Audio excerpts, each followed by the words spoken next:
Okay, so this is the highest mileage 350Z in the UK, and today I'm going to show you what it's like to live with a 350Z on a day-to-day basis.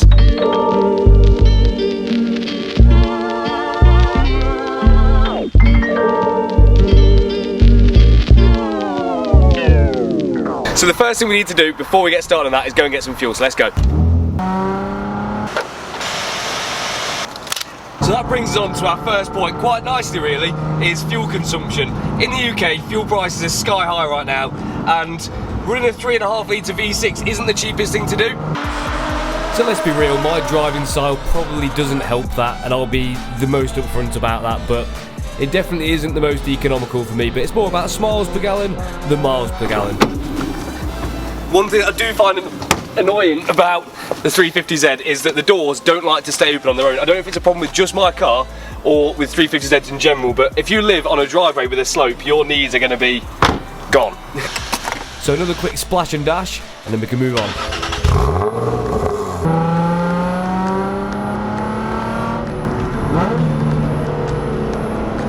I think one of the key selling points about the 350Z when it was new is the sound system. It's got like a Bose sound system with like subwoofers behind the seats and all sorts, and to be honest with you, it sounds sick. Listen to this. If that don't sound like quality, I don't know what does. All joking aside, the speakers are actually quite sick when they work. And under half throttle, there's basically no cabin noise. It's almost like a Rolls Royce.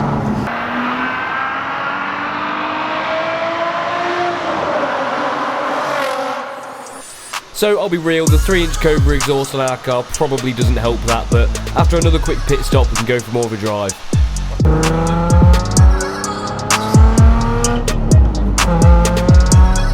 Another silly little design thing as well that I'm sure your passenger will always appreciate is the rubbish cup holder. If you had a nice hot cup of coffee in there, it's definitely just going to spill all over their lap, and then you're just going to have a burnt crotch, pal. Oh no, mate.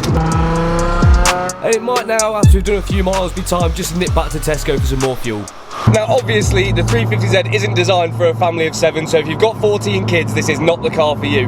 But if you live on your own or if you live with just one other person, you could fit a weekly shop in the boot, and I'm going to prove that to you now.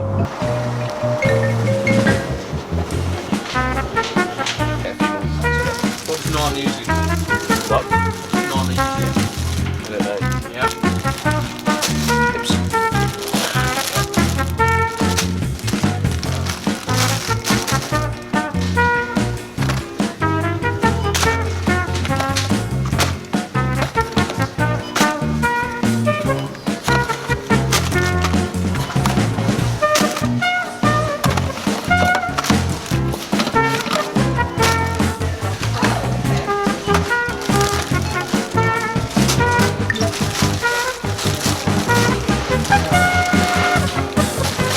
I don't know what anyone could moan about. It's a 2-seater sports car with the world's biggest boot. If you live on your own or with one other person, you've got more than enough room for your weekly shop.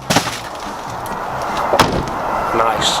On the way back from your shop you may want to stop by the petrol station. Okay, so I have probably taken the piss out of the 350Z a bit too much now, and I'll be honest with you, I've had this car for 2 or 3 months now and I actually really enjoy owning it.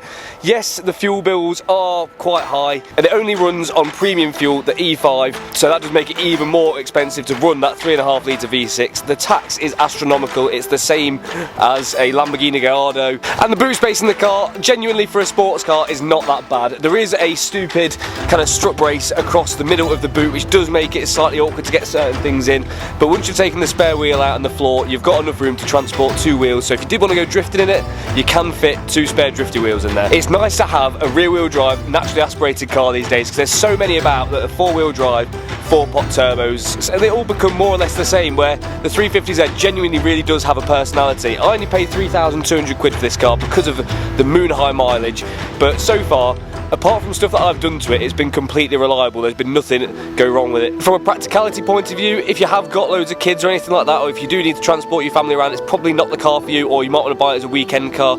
If you're like me and you live on your own and you've only got to do the weekly shop and go and enjoy yourself at the weekend, then you don't need more than 2 seats. I didn't want this to be a review of the 350Z because I couldn't really tell you loads about it in comparison to other things. I don't know enough, but I just wanted to share my experience with what living with a 350Z is actually genuinely like. And if you are considering buying one, I'd say there's nothing that I've noticed on my 350Z that would have particularly put me off. I think bang for buck on the 350Z is pretty unreal, I'm not going to lie to you, because name another car that you can get for sub £5 that comes with rear wheel drive, a limited slip diff and a V6 up front. There isn't many going, so I think you're getting a lot of car for not a lot of money.